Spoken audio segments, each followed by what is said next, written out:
And then, you know that mold is at an all-time high today, which is the I one did thing not. I am allergic to. Yeah, Okay.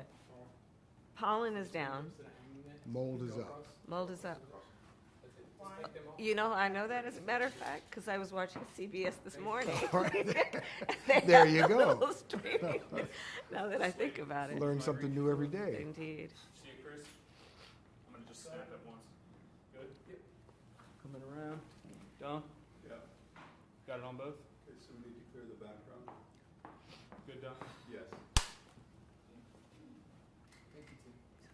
No problem. Just do what you need to do.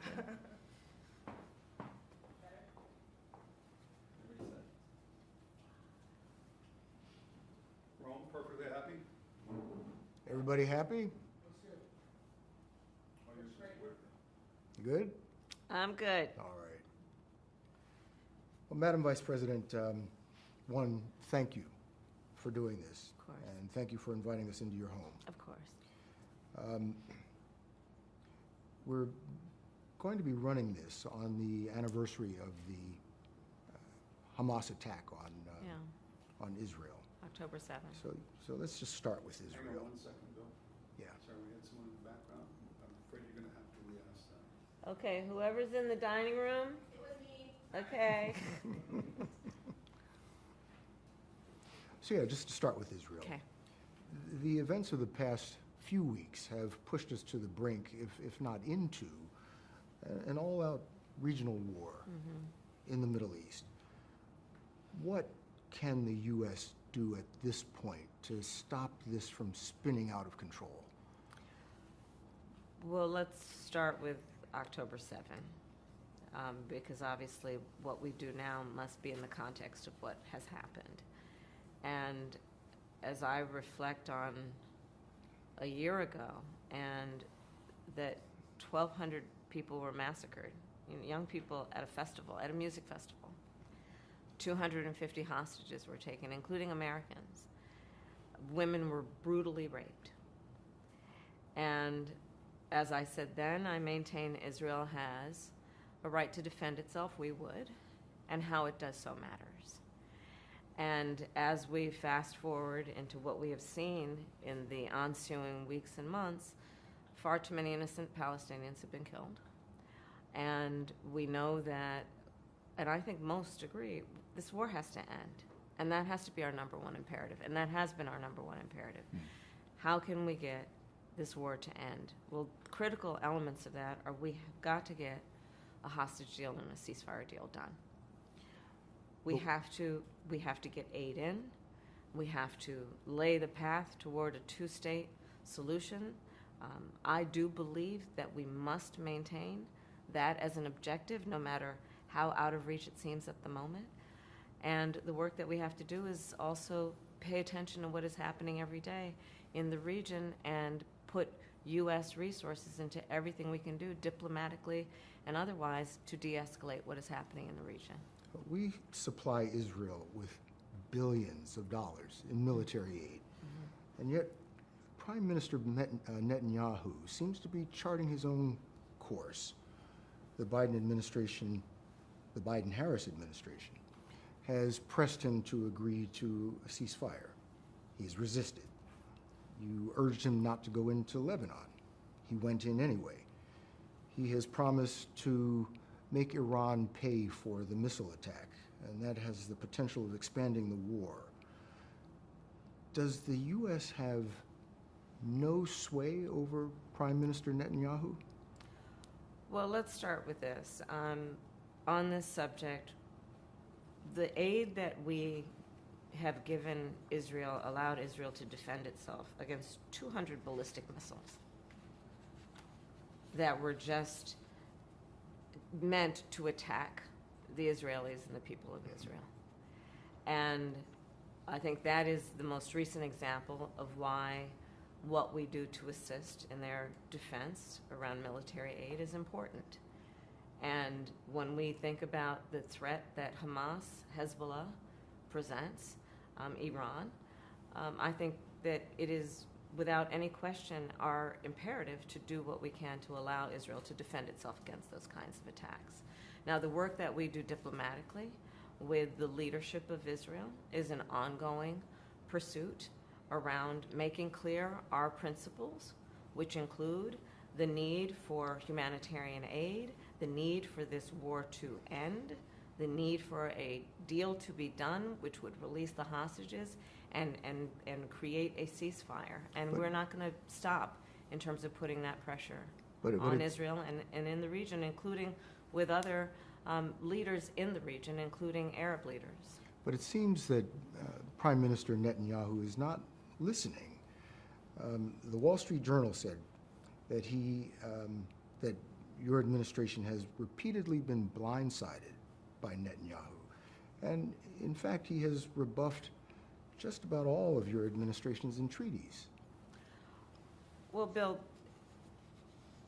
the work that we have done has resulted in a number of movements in that region by Israel that were very much prompted by or a result of many things, including our advocacy for what needs to happen in the region. And we're not going to stop doing that. We're not going to stop pursuing what is necessary for the United States to be clear about where we stand on the need for this war to end. Just one last, do we have a real close ally in Prime Minister Netanyahu?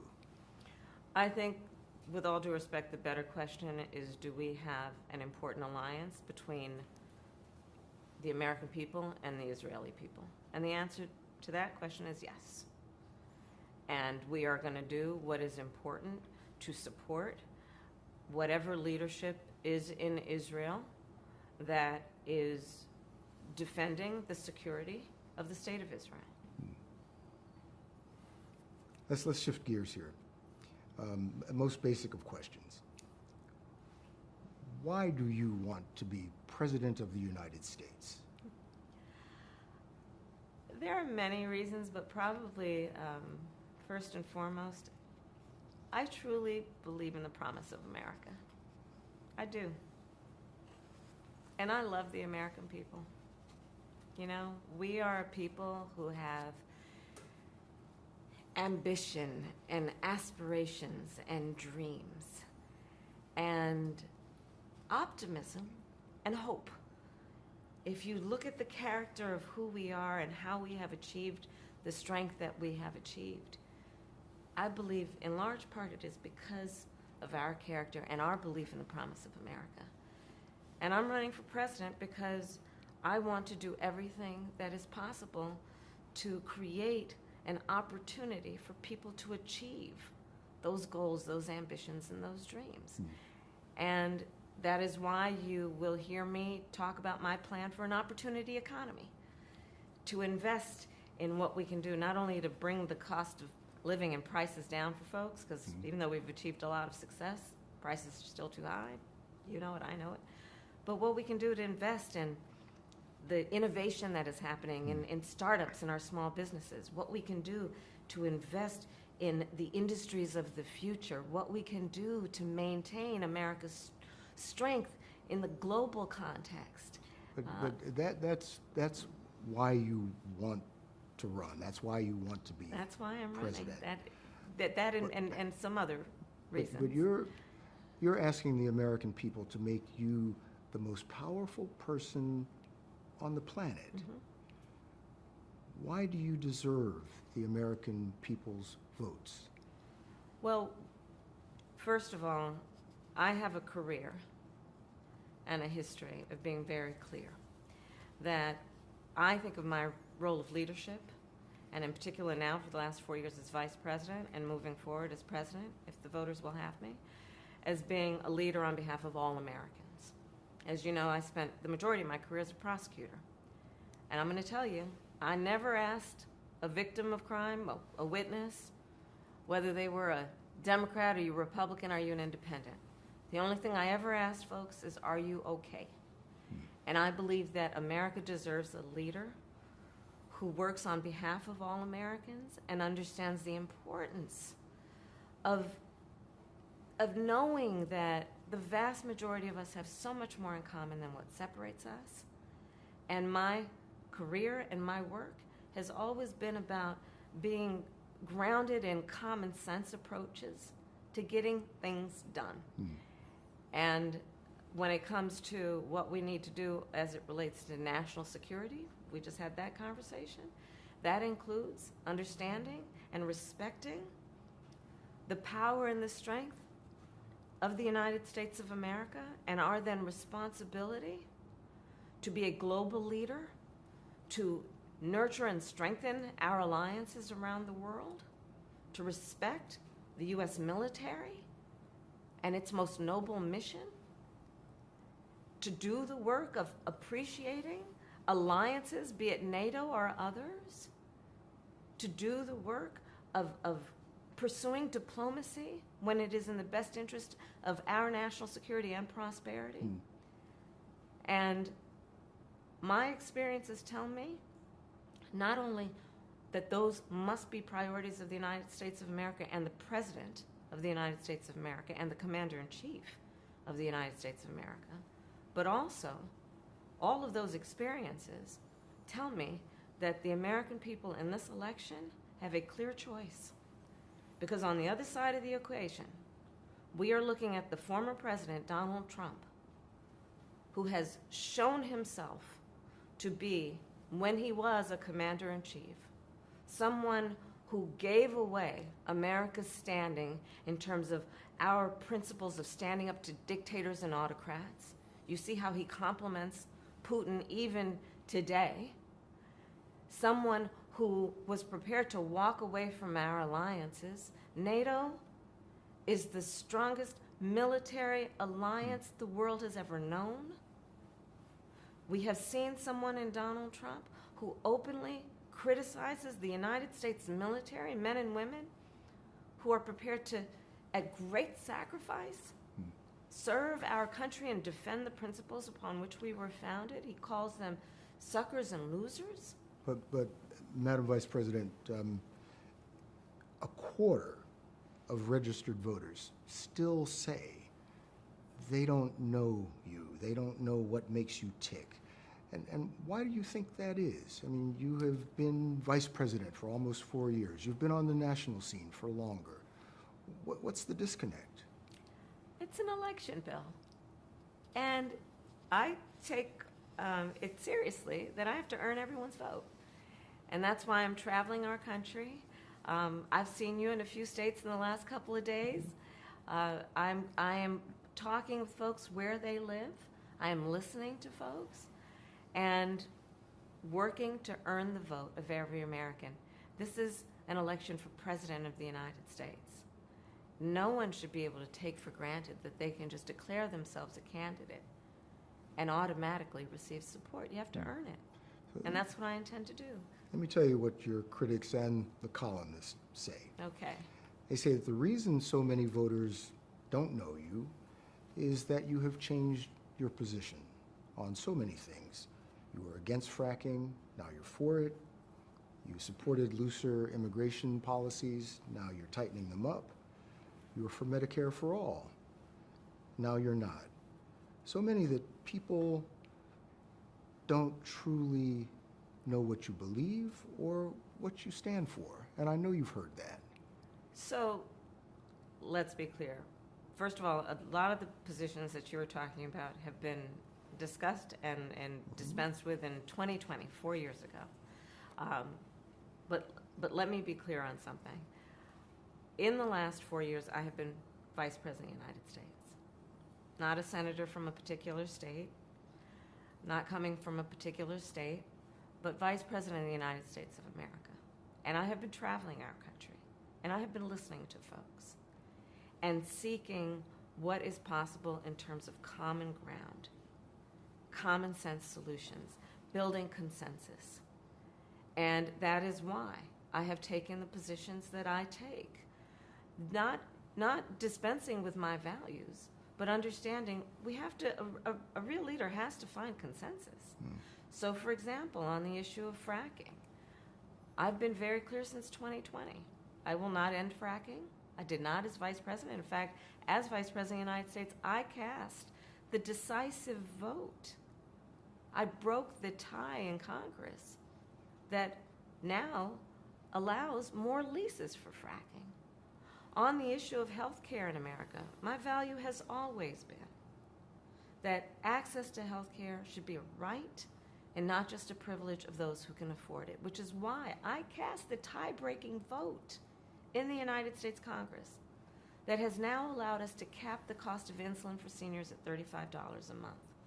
The work that I have been a part of and helped lead about capping the cost of prescription medication for our seniors at $2,000 a year, all born out of my belief that we need to bring the price of medication down because it has been too expensive for too many people to the point that they couldn't even afford to fill their prescription. That's why I've been a huge advocate for what we have accomplished finally to allow Medicare to negotiate drug prices on behalf of the American people. You have said that your values haven't changed, but your positions have. And I think people want to know, is this evolution or, as your critics say, opportunism? I think that we should understand the importance of a leader building consensus. I believe in building consensus. And I believe in finding a way that the American people, and we are a diverse people, geographically, regionally, based on whether it be urban, rural, agricultural, we are a diverse people in terms of where we are in our backgrounds. And what the American people do want is that we have leaders who can build consensus, where we can figure out compromise and understand it's not a bad thing, as long as you don't compromise your values, to find common sense solutions. And that has been my approach. Let's move on to the economy. As you were saying, well, first of all, the economy and inflation, those are the primary concerns of the American voters this election year. You just got some blockbuster jobs report, a blockbuster job report the other day. And there are lots of signs that the American economy is doing very well. Better than most countries, I think. But the American people don't seem to be feeling it. Groceries are 25% higher than when you took office. And people are blaming you and Joe Biden for that. Are they wrong? So you are correct that under our leadership, the United States of America has recovered and is stronger than any other so-called developed nation in the world, in particular after the crisis that was the pandemic. And understand, we came into office facing a disaster in large part because of the mismanagement of the former president, Donald Trump, where the economy was in a slump. People were dying by the hundreds. It was a real crisis. But because of our approach and our work, we now have historic low unemployment in America among all groups of people. We now have an economy that is thriving by all macroeconomic measures. We have recovered in a way that we have created almost 800,000 new manufacturing jobs. We have created over 16 million new jobs as a whole. And to your point, prices are still too high. And I know that, and we need to deal with it, which is why part of my plan, you mentioned groceries. Part of my plan is what we must do to bring down the price of groceries. I'm taking on an issue I've taken on before as Attorney General, the issue of price gouging, which is not all, but some corporations and businesses that take advantage of a crisis and jack prices up, making the cost of groceries and other everyday essentials too expensive for the American people. I'm taking on the issue of housing. It's a big issue in our country. It's too expensive. There were generations before us that believed they could achieve the American dream, which included home ownership.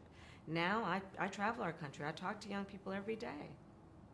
And they are so concerned they'll never be able to afford to buy a home or even start a family because of the cost of housing. So part of my plan is to put the resources into partnering with builders and developers to create incentives for them to build 3 million new homes by the end of my first term, and my plan includes giving first-time home buyers a $25,000 down payment assistance so they can just get their foot in the door. Well, let's talk about that. You want to expand the child tax credit. Yes, I do. You want to give tax breaks to first-time home buyers. Yes, And people starting small businesses. correct.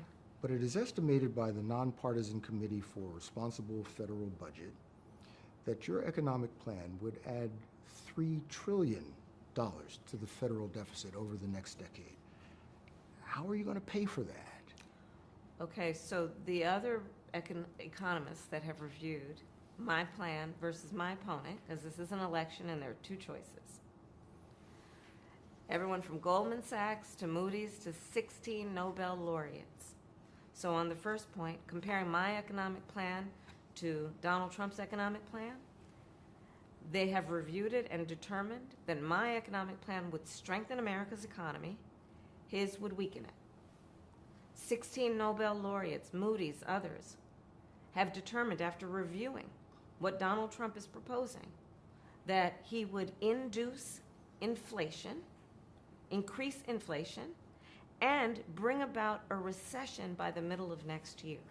But My plan, Bill, if you don't mind, my plan is about saying that when you invest in small businesses, you invest in the middle class, and you strengthen America's economy. Small businesses are part of the backbone of America's economy. But pardon me, Madam Vice President, the question was, how are you going to pay for it? Well, one of the things is I'm going to make sure that the richest among us who can afford it pay their fair share in taxes. Listen, again, my opponent, when he was president, issued a tax cut for people like himself, billionaires and the biggest corporations.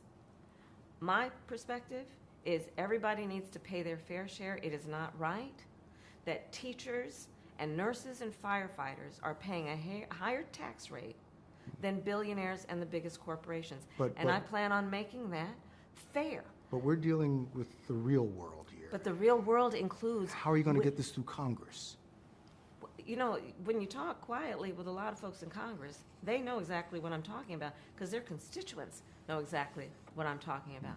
Their constituents are those firefighters and teachers and nurses. Their constituents are middle-class, hardworking folk who know that it is not right that hardworking people are paying a higher tax rate than the richest people who can afford to pay their fair share. So that's how we deal with it. But understand also that this is, yes, it is about how we pay for what we're doing, but understand it doesn't end there. My plan is actually about strengthening America's economy, not just netting zero. My plan is about doing what we can do for small businesses and startups. Right now, the tax deduction, Bill, for a startup, $5,000. In 2024, nary a person going to be able to start a small business with $5,000. So I'm going to extend it to $50,000. My plan is about what we need to do to, yes, expand the child tax credit, because for young families, for the first year of their child's life, $6,000 allows them to buy a crib, a car seat, and just be able to not just get by, but get ahead for that most critical stage of their child's development. We all benefit from that. We all benefit from that. I understand, but that sounds great. It does. It all sounds good, but the reality is these tax cuts have been in place for years. They're about to expire. Yes, and Congress has shown no inclination to move in your direction. I disagree with you. There are plenty of leaders in Congress who understand and know that the Trump tax cuts blew up our federal deficit and care about the deficit in a way that they know. We must address it by making sure that our tax policy reflects fairness and, again, understand none of us, and certainly I cannot afford to be myopic in terms of how I think about strengthening America's economy. And that has to include, where are we investing our resources in a way that we maximize the return on the investment? Let me tell you something. I am a devout public servant, you know that. I am also a capitalist. And I know the limitations of government. Part of the work I've always done and the work I will do as president includes engaging the private sector to join in what we can do, whether it be, again, tax incentives for builders or developers, or what we need to do to increase the work I've already done to get some of our biggest finance houses and corporations to invest in community banks to increase access to capital for small businesses. So all if- of this work must be done, but we have to have a holistic approach that is comprehensive. I guess what I was asking, if all of this makes so much sense, why has this not been done? You're dealing with a Congress that is divided, that many are in opposition to not only you but your policies. So how are you going to make this Bill, come true? if I approached my life as though, well, it's never been done before, therefore it cannot be done, I wouldn't be sitting here in this interview with you. That's the truth. But I do believe that we have to have leadership in our country as we turn the page on all of these sadly powerful forces that have been trying to divide us. We have to turn the page on that and chart a new way forward that is driven by building consensus and building common ground. Listen, you look at my campaign. I am supported by over 200 former members of Mitt Romney, John McCain, both President Bush, and even former President Trump's teams. I have the support of people Republicans who understand what is at stake in this election, be it as it relates to our democracy and our most fundamental principles. And I do believe, based on a collective understanding we have, that America's politics has to get back to the place of encouraging healthy debate, but not division for the sake of division. Just a couple more economic questions here. Sure. Donald Trump says that tariffs on imports, well, that would be the solution to all of our economic woes.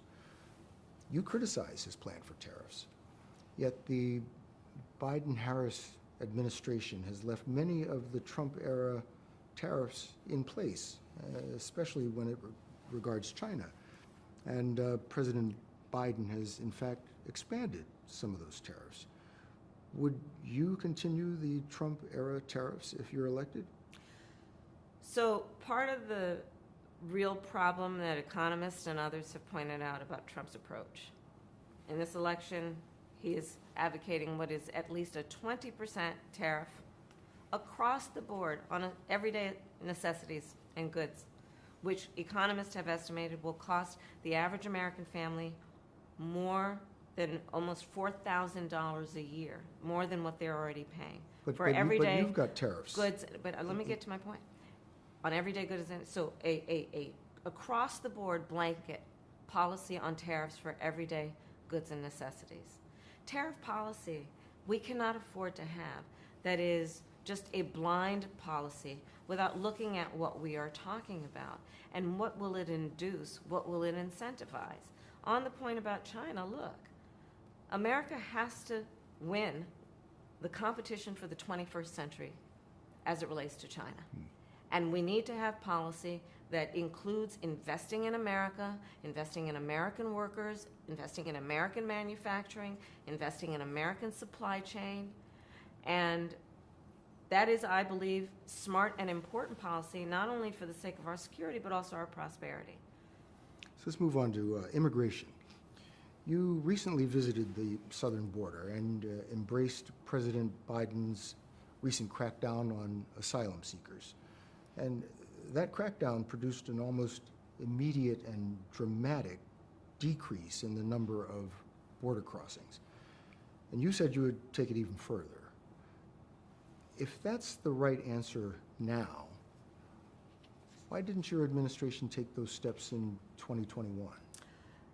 So we came into office And almost hours, Bill, after our inauguration, the first bill we proposed to Congress was to fix our broken immigration system, knowing that if you want to actually fix it, we need Congress to act.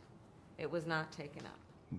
Fast forward to a moment when a bipartisan group of members of the United States Senate, including one of the most conservative members of the United States Senate, got together, came up with a border security bill, which I support. Well, guess what happened? Donald Trump got word that this bill was afoot and could be passed, knowing that it could fix part of the problem, and he wants to run on a problem instead of fixing a problem, so he told his buddies in Congress, kill the bill, don't let it move forward. But Madam Vice President, I've been covering the border for years. And so I know this is not a problem that started with your administration. Correct. But there was an historic flood of undocumented immigrants coming across the border the first 3 years of your administration. As a matter of fact, arrivals quadrupled from the last year of President Trump. Was it a mistake to loosen the immigration policies as much as you did in 2021? So regionally, and actually globally, we have seen this as an issue. And America's obviously not immune from this issue. But the focus has to be, to your point, you've been covering it for years, it's a long-standing problem. And solutions are at hand. And from day one, literally, we have been offering solutions, which have not been picked up. And then when there was a border security bill, my opponent decided to run on the problem instead of fixing the problem. And understand what that bill would have done. That border security bill would have put 1,500 more agents at the border, which is why the Border Patrol Union supported it. It would have put more resources into stemming the flow of fentanyl. But that was which is just a this past scourge. year. That was just this past year. What I was asking was it a mistake to kind of allow that flood to happen in the first place? I think the policies that we have been proposing are about fixing a problem, not promoting a problem. Okay? But the numbers did quadruple And the under numbers your today, watch. because of what we have done, we have cut the flow of illegal immigration by half. But should you We have done cut that? the Should you flow have of done that? fentanyl by half, but we need Congress to be able to act, to actually fix the problem. I was just at the border. I'm talking with these incredible men and women who are working around the clock, because again, they don't have the resources they need. We need an act of Congress who carries the purse to do it. Donald Trump told them don't act. I talked with the Border Patrol agents, some of the leaders. Part of the issue that they identified is we need more asylum judges. We need more processing of people who are coming to our border, and the resources aren't there. You know how those resources commensurate with the need get dedicated? Congress has to act. But I guess my question is, it's a pretty simple one.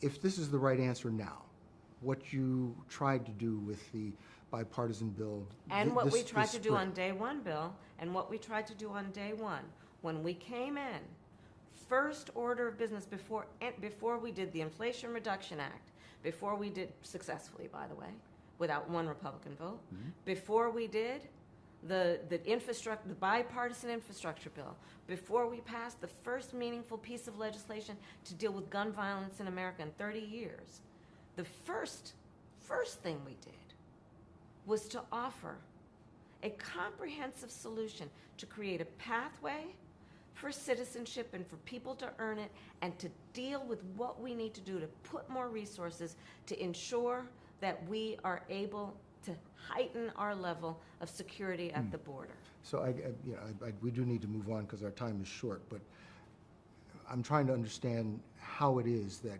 with this emphasis on the border, the numbers of crossings quadrupled under the first 3 years of the Biden-Harris administration. How did that happen?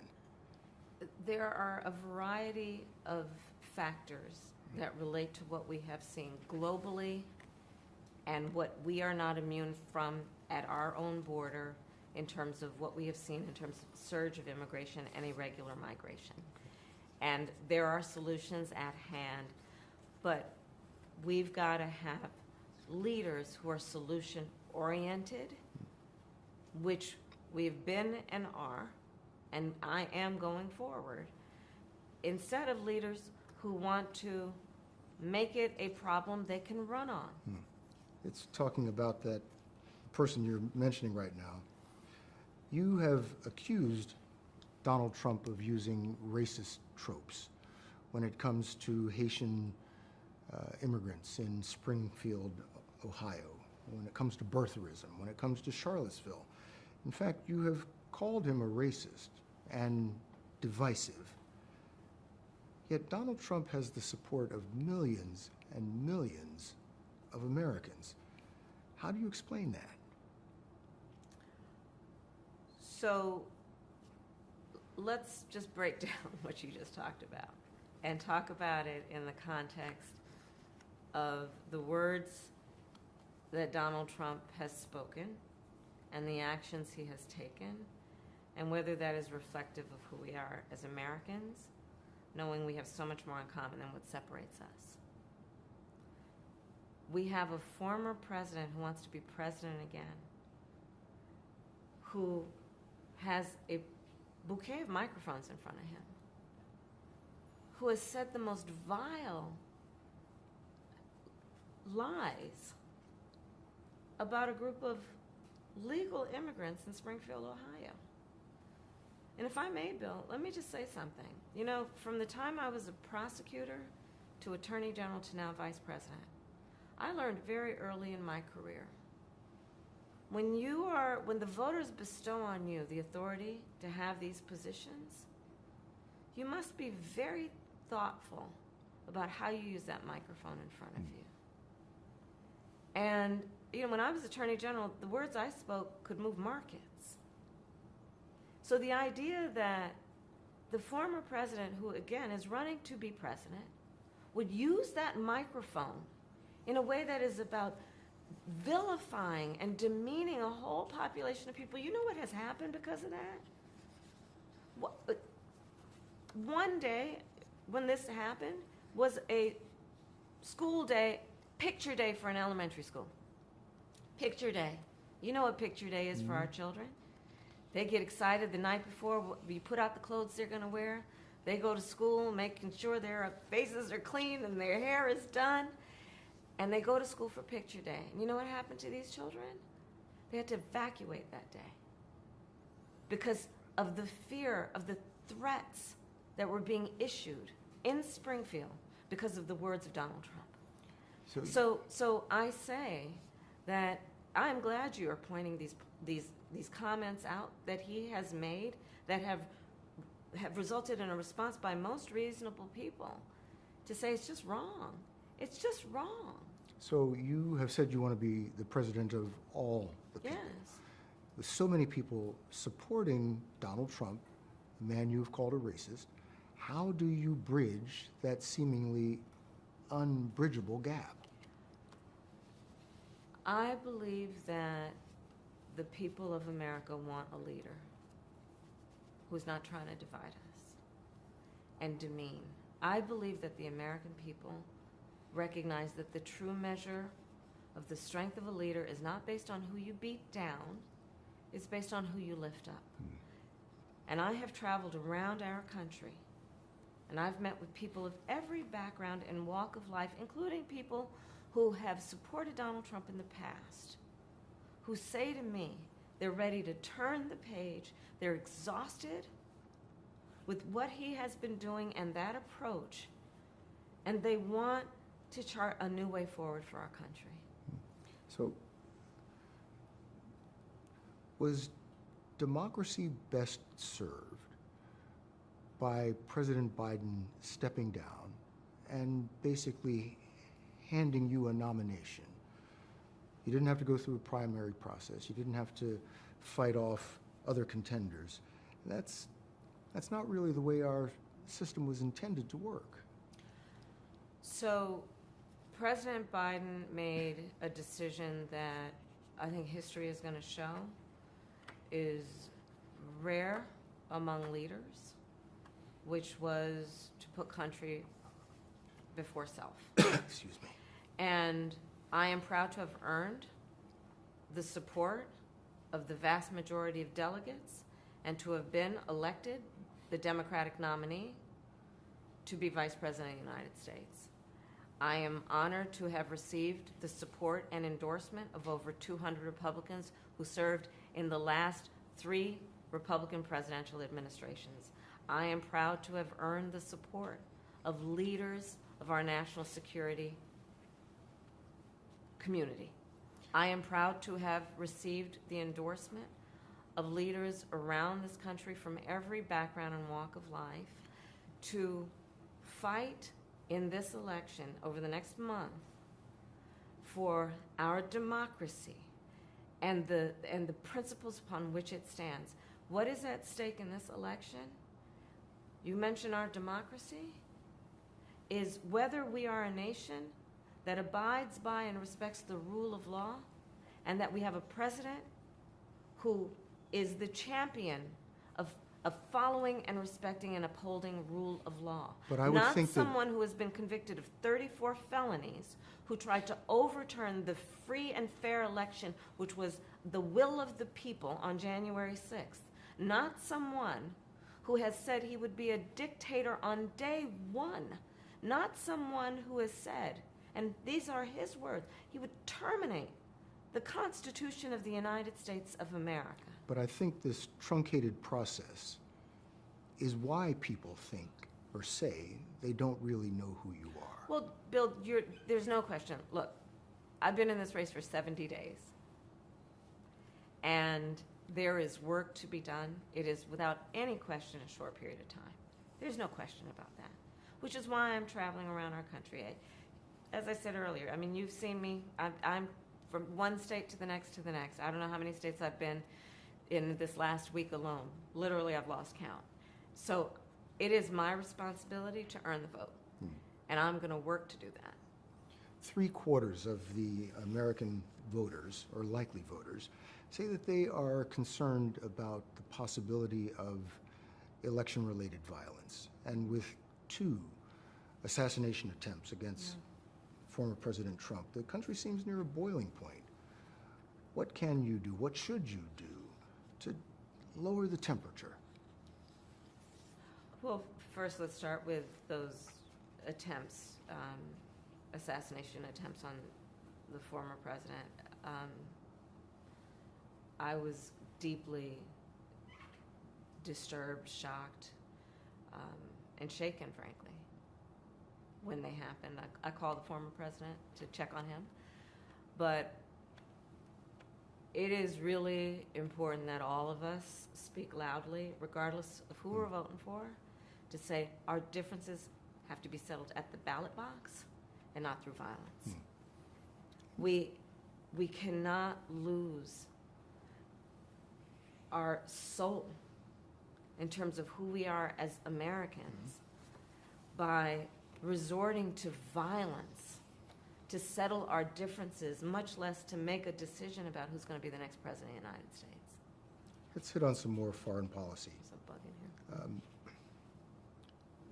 Which foreign country do you consider to be our greatest adversary?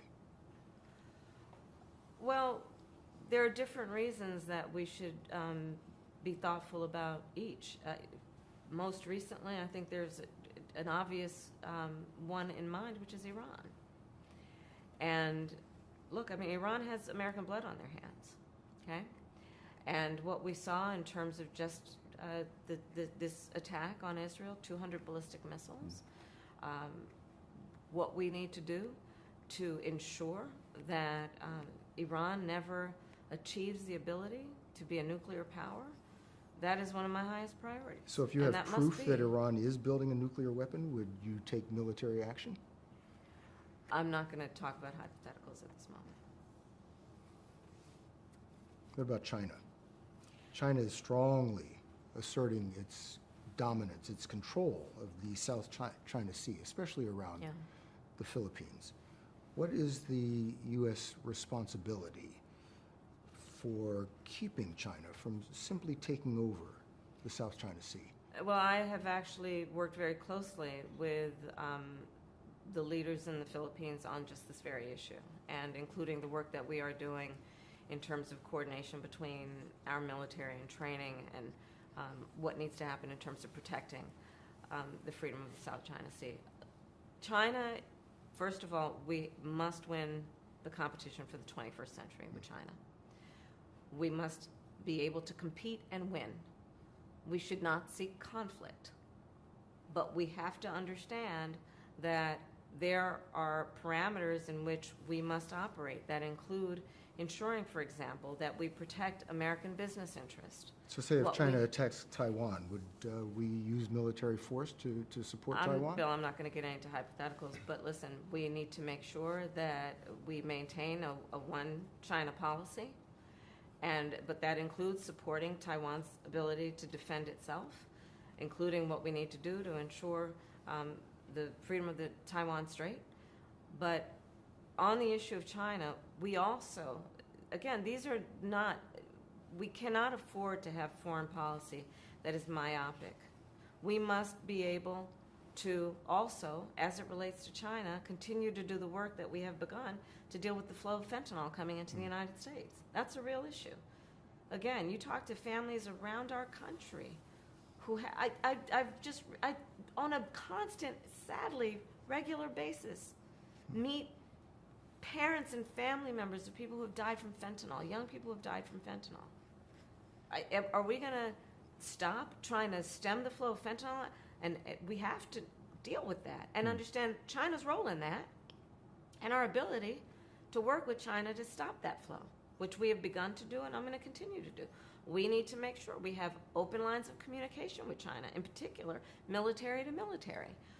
So these issues are all, they're multifaceted. So what about Russia and Ukraine? What does the end of the war, what does success look like in ending the war in Ukraine?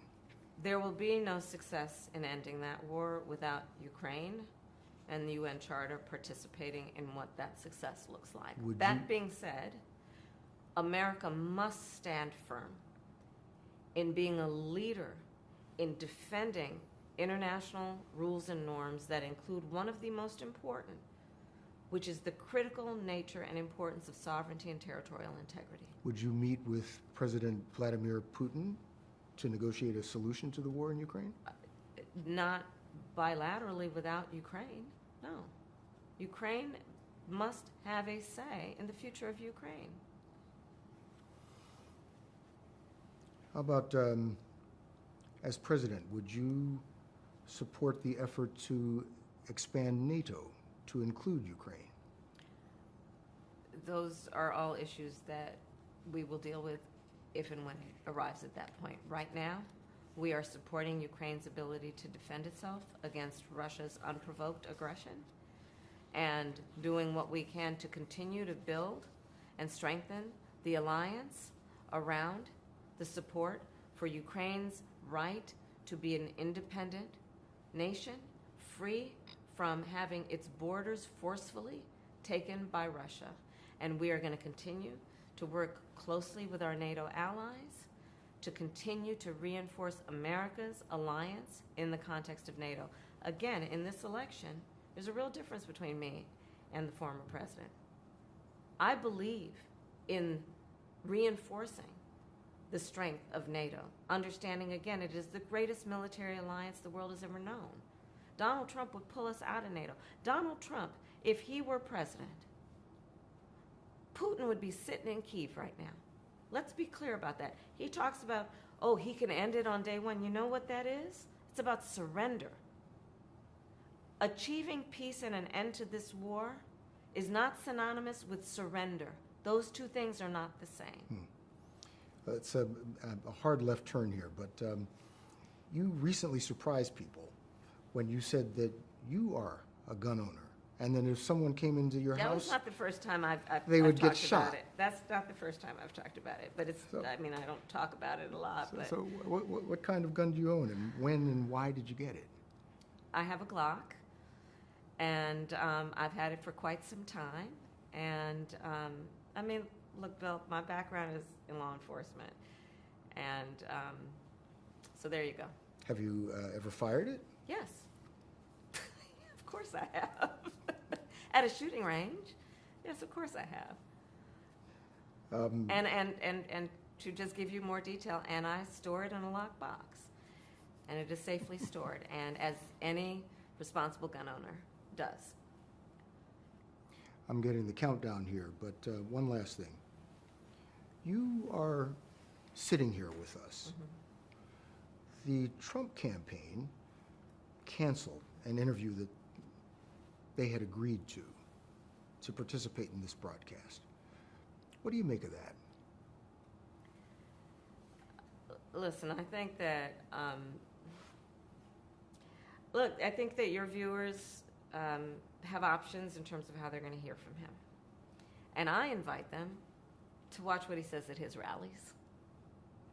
If he is not going to give your viewers the ability to have a meaningful, thoughtful conversation, question and answer with you, then watch his rallies. And what you're going to hear are comments about fictional characters like Hannibal Lecter. You're going to hear conversations suggesting that human beings are eating their pets. You're going to hear conversations that are about himself and all of his personal grievances. Words that are intended to divide our country is what you will hear. And what you will not hear is anything about you, the listener. You will not hear a plan about how he's going to make your life better. You will not hear a plan about how he's going to strengthen the middle class. You will not hear about how he is going to strengthen small businesses. You will not hear about how he's going to try to bring the country together, find common ground. And Bill, that is why I believe in my soul and heart the American people are ready to turn the page. You have said that the country is exhausted Yes. with the rhetoric and the finger pointing. How about you? Are you exhausted? I'll be exhausted on November 6th. Not now. Not now. Too much to do. Too much to do. Madam Vice President, thank you very much. Thank you. Thank you, Bill. Good to be with you. Well, can we just get just a little bit of a question, please, so I can get it over the shoulder shot? Yeah. 1 second, just a second. Okay, thank you. You need me talking? Yes, sir. Well, we were talking about how you're going to pay for it. And I mean, I truly do mean it. Your plans are logical, make logical sense. The way Washington works is not logical. So how are you going to convince a divided Congress that what you say, your plans, are something that they should all agree to and provide to the American people when they've shown no inclination to do that up to this point? Is that what you needed? Yes, sir. Yes, ma'am. 30 seconds of silence, please, for room tone.